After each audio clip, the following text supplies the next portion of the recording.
And Vignesh சிவனுக்கு திருமண நாள். இந்த திருமண நாளை கொண்டாடும் விதமா விக்னேஷ் சிவன் அவருடைய இன்ஸ்டாகிராம் பேஜ்ல ஒரு வீடியோவை ஷேர் பண்ணிருக்காரு.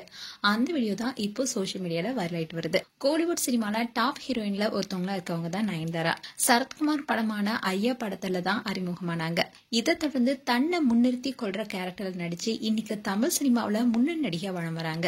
இந்த இடத்தை அவங்க அடைவதற்காக கடந்து வந்த பாதை வலியும் வேதனையும் நிறைந்ததுதான். ஆனா அந்த வழியை மறைச்சுக்கிட்டு எத்தனை முறை வீழ்ந்தாலும் மீண்டு வந்துட்டு இருக்காங்க நயன்தாரா. ஒரு கட்டத்துல தன்னுடைய தனிப்பட்ட வாழ்க்கையில ஏற்பட்ட பிரச்சனையால உடைந்து போன நயன்தாரா சில ஆண்டுகள் சினிமாவில தலை காட்டாம இருந்தாங்க. அதுக்கப்புறமா தான் மாயா, நானும் ரவுடிதான், டோரா போன்ற திரைப்படத்துல நடித்து கம்பேக் கொடுத்தாங்க. நானும் ரவுடிதான் படத்தில் நடிச்சப்போதான் விக்னேஷ் சிவன் எழுதிய கண்ணான கண்ணே நீ கலங்காதரி என்ற பாடல் கேட்டப்போ நயன்தாராவுடைய இதயத்துல விக்னேஷ் சிவன் மீது காதல் வந்துச்சு. ஷூட்டிங் நடக்கிறப்போ அவர் என்ன பாப்பாரு, என்ன சொல்லணுமோ அதை மட்டும் சொல்லிட்டு போயிடுவாரு. அது எனக்கு தெரியும். கண்ணான கண்ணே நீ கலங்காதிரி பாடலோடைய ஒவ்வொரு வரையுமே எனக்கானது. என்ன நினைச்சு எழுதியிருந்தாரு. அதுக்கப்புறமா தான் எனக்கு அவர் மேல காதலே வந்ததுன்னு நயன்தாரா ஒரு இன்டர்வியூலும் பேசியிருந்தாங்க.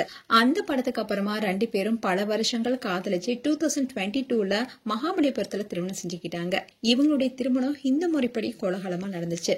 இதுல ரஜினிகாந்த், ஷாருக் கான், ஏ ரஹ்மான் பல பிரபலங்கள் கலந்துகிட்டு வாழ்த்தினாங்க. இதை தொடர்ந்து வாடகை தாய் மூலமா உயிர் அண்ட் உலகன்னு இரட்டை ஆண் குழந்தை பிறந்தாங்க. இந்நிலையில் தான் நயன்தாரா தன்னுடைய காதல் கணவர் விக்கியுடன் சேர்ந்து 3வது திருமண நாளை கொண்டாடிட்டு வராங்க. அந்த போட்டோஸ் இப்போ இன்ஸ்டாகிராம்ல ஷேர் பண்ணிருக்காங்க. அதோட விக்னேஷ் சிவன் ஒரு கியூட்டான வீடியோவை இன்னைக்கு ஷேர் பண்ணிருக்காரு. அண்ட் இவங்களுக்கு பிரபலங்கள் அண்ட் ஃபேன்ஸ்னு பலருமே வாழ்த்துக்கள் சொல்லிட்டு வராங்க. மேலும் நயன்தாரா அண்ட் விக்னேஷ் சிவன் குறித்து உங்களுடைய கருத்துக்களை கமெண்ட் செக்ஷன் சொல்லுங்க.